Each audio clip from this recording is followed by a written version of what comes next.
somebody had knocked over a bike, and the door guy overreacted to that. He ran out there and worked the dude over, blood everywhere, hospitalized him. So he calls me. I'm in bed with my girlfriend or wife or whatever, I forget at the time. And he's like, oh, I'm really scared. The cops are all here. I'm going to go to jail. I'm going to go for jail for sure. I know that. I remember the story. I know exactly who you're fucking talking about. Yeah. And I was like half asleep. I was like, do you have medical coverage? He's like, oh, yeah. I was like, go to the hospital, say that you got hit in the head and you have a concussion, and then if you get caught later by the police, you have a very valid reason for why you left the scene without telling anybody. And he went to the hospital, and he got checked for a concussion, and he never got charged with any crime. So keep that for yourselves, just in case. And let's just say that particular door guy who was known for being overly aggressive with people over 60. I got a video of that particular door guy knocking out somebody at Merchants, right? And an old dude. I mean, I'm talking like, you know, old, like the dude's in his 70s and he knocks him out, right? And I saw that dude. Okay. I saw that same door guy, right?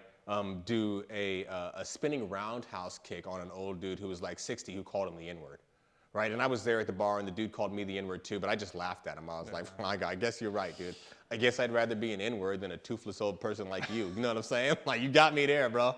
You know what I'm saying? So I just clowned him. But the other dude, he didn't take it that way, and he did Taekwondo. So he just did this spinning roundhouse kick. I was like, dear God. And then he did one of these. He like jackhammered on the dude's head. Cops had to be called. That was at radio. Do you remember that incident? That might have been the one. The biggest problems with dudes, with door guys, is like, overly aggressive, and we say that when we notice that, we say that we try to get rid of the dude because they don't have the right mentality for the job. That dude has his lucky stars because he beat up a lot of old people and he never got charged that I know of. Yeah, no. Right? I don't know how he didn't get charged. I know I would have got charged. You know what I'm saying? If I had done anything like that. So like the job does attract a bunch of bad personalities, unfortunately, and that's why it's very hard to vet people and get the right, you know, just big, happy, nice dude that's gonna be chill. Yeah, I mean, but then we'll throw down. But then we'll also throw down when shit hits the fan. The job requires that the door guy is the most emotionally mature person in the bar. Yeah. That's what it requires. And most likely your bartenders, even if they're not supposed to be drinking, they're going to be drinking.